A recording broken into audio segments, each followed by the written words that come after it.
Scoliosis describes a twisted back, i.e. an asymmetric posture.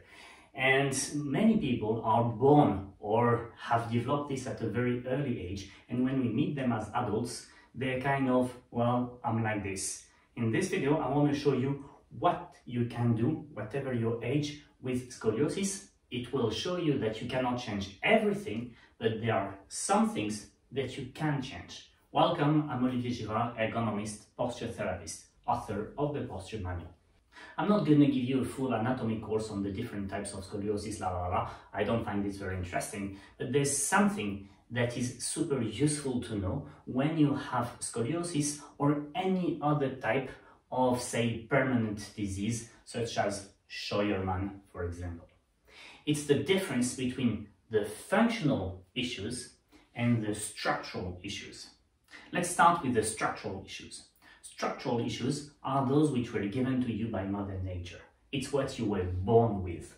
So say in the example of scoliosis, it could be that you were born with a back which is twisted, say, by 10 degrees. Yeah? When you came out of your mother's belly, you had that. It can happen. But if you were born with 10 degrees scoliosis, chances are big that when we bury you with 30 degrees scoliosis, or 25, doesn't matter. Yeah? And you see that the additional degrees from 10 to 25 are not degrees that you were born with. They are degrees that you built throughout your life due to your bad posture, due to your bad habits, due to your bad movements. And this is called the functional part, i.e. the structural part, you cannot change it, you're born with it. The functional part is your fault, to cut a long story short. Let's take a very interesting example. It can be that you're born with a spine which was symmetric, yeah, i.e. no scoliosis, but that you were born with a leg length difference, i.e. one leg which is shorter than the other. In that case, your back has no problem until you start using your feet to stand. And when the moment you stand on your feet, as you have this length inequality, well, suddenly your pelvis goes like this, and as your pelvis goes like this, your spine goes like that. And the scoliosis starts on the day you start walking. But now imagine that on that very day, we would have been able to detect it, and we would have been able to correct it. Well, in that case, you would never have had the scoliosis.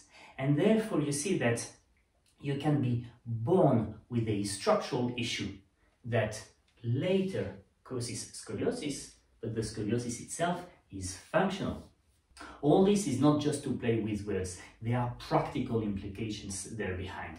The practical implications is, well, as you can't change what Mother Nature gave you, you'll have to manage it, to manage the consequences, to manage the symptoms. But the functional part, this one you can resolve. You can resolve through improving your posture and your habits. So you see, there's always a part that we change and a part that we accept and manage. And in the rest of this video, I will show you the two, starting with the functional things. You see, when you have a scoliosis, well, as I told you, your back is twisted. Therefore, there's more weight on one side than the other. So everyone who has a scoliosis will find him or herself standing more on one foot than the other, always the same. Or crossing one leg on top of the other, always the same. Or leaning on one elbow rather than the other, always the same also. So you see where I'm going. The idea behind dealing with the functional part is about avoiding the toxic behaviors. It is about learning how to really detect super well how much pressure you put under one foot, under one sitting bone, under the elbows, on one side vs the other side, and go back to the middle. To do this properly, you will have to be aware that whenever you stand static for too long, tiredness will bring you on your preferred leg. And same when you sit for too long, tiredness will bring you onto your preferred sitting bone or your preferred elbow. Therefore, next to making sure that you become aware of what you do with your body, it is super important that you take enough breaks, i.e. never sit for more than 30 minutes in a row typically, or don't stand static for more than 10-15 minutes, because time will lead to tiredness, tiredness will lead to falling into your old patterns. Just a quick note on usual versus natural. Most people tell me, well, I was born like this, or it's natural, or it's la la la la. Well, be careful. What you have always been doing is not natural, it's just usual. And putting this into your mind is the first step to empowering yourself to resolve it. If you think that Mother Nature has done it, well, then you can't change it anymore. So this was for the functional part. We make sure that we don't fall into our usual patterns. Now let's talk about the structural part, and I will simplify a bit the clinical picture so that you get the point. We will differentiate between two types of scoliosis. We will differentiate between scoliosis in the lower back and scoliosis in the mid back. And I will show you what to do with a single curvature, and then the idea is the same with the double curvature, it's just that we have to create cocktails. But be aware that the exercises that I will show you are not universal exercises. They are exercises that you need to create for yourself because, you know, not two people have exactly the same scoliosis. So you need to feel what I'm going to show you and adapt the recipe to your spinal shape. As we're talking about the structural part, we're not talking about changing it. We're talking about dealing with it. And here we're talking about dealing with the fact that as you have asymmetry, there is more muscle strain and strain on the cartilage actually on one side of the spine rather than on the other. Hence we're dealing with the fact that the muscles on one side of the spine are more contracted than on the other side. And therefore we will try to reopen the scoliosis. I really strongly advise that you open the curved part rather than strengthen the other part, because by strengthening you will just create compression, including usually also in the part which is in the curve, and this is not really the goal. So let's first put your efforts on reopening the curvature rather than closing the open side. Let's say I have a C-shaped scoliosis here in my lower back. So a scoliosis which brings my back to the left. You see that the tense muscles are on the left side. What can I do about this? Well, there are, I would say, 3 exercises that I like to show you. One is on all fours, one is standing, and one is an adaptation of the upper body reset. You see, when I'm on all fours, what I will want to do is I will want to lower the pelvis on the left side.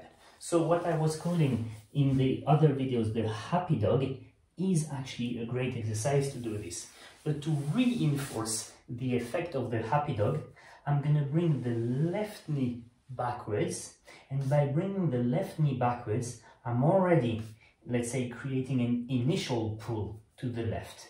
And then I'm going to further pull my pelvis to the left, and I'm going to try to find the knee angle which makes me feel the maximum stretch.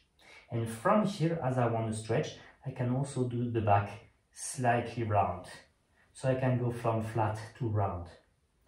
You'll see that I don't want to go to hollow, because hollow is contracting the muscles. So this is not the goal. So this is what I should do if the curvature is in the lower back.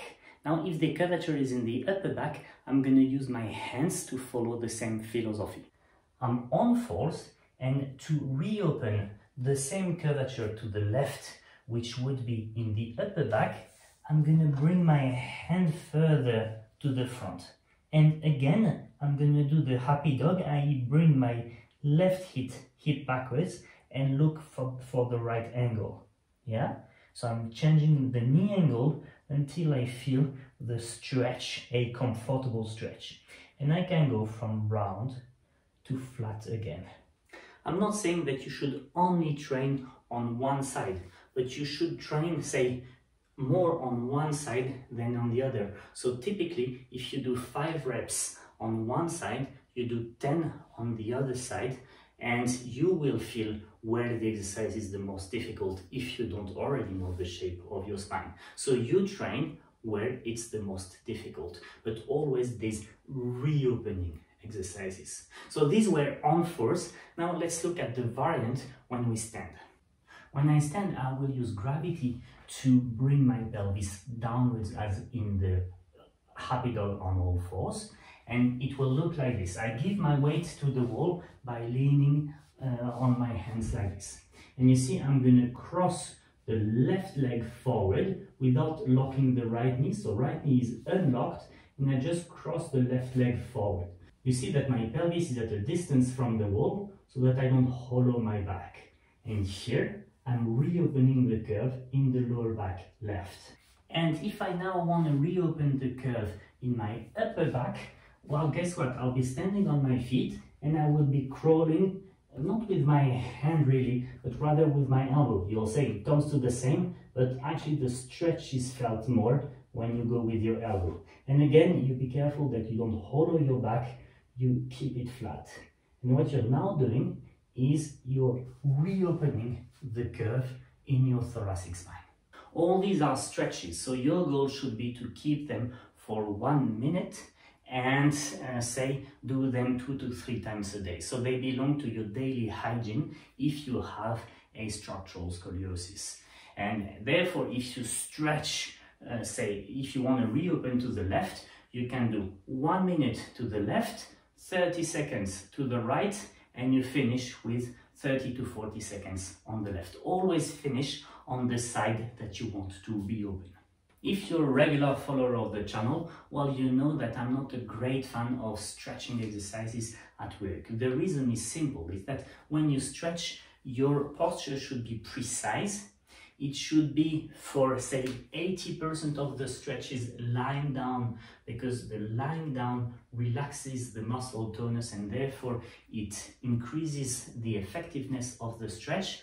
Plus, you need to take 1 minute on each side. So you see that these are conditions which don't really match with the context of an office environment or of work simply. So, you know, there are exceptions to that, but generally speaking, I prefer to keep stretches for home.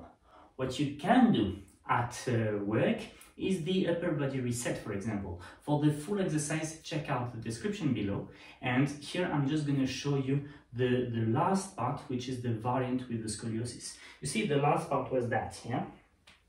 And the principle behind this is that, you know, when I bend forward a little, I'm working in the upper back, and when I bend down more, but not further than here, well, I'm more active in my lower back. So if I want to reopen the scoliosis to the left lower back, then I will spend quite a bit of time every hour or so doing this type of exercises, yeah, through which I'm reopening the lower back. And if I want to reopen left in the upper back, well, same, I will be here.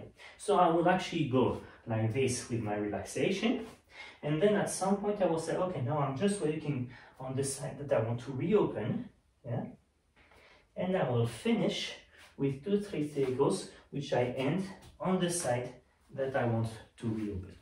So you see, Mother Nature is unfair. She has made some of us with the scoliosis, some of us without. But she has also made some of us tall, some of us less tall, etc, etc. But you see, I don't think there's a point to whine on I was born like this, I'm sentenced to lifelong pain, la la la la la.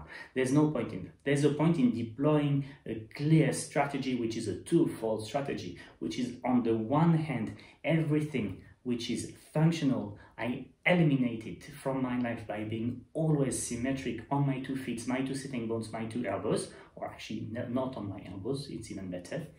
And next to that, I do my best to deal with the consequences of the structural part, which can include insoles in your shoes, which can include, I've done this recently with a young lady, to make her sit on a small book on one side so that it straightens the spine, and mainly it includes an exercise hygiene to keep your back in a great shape, or at least the best shape that it can have.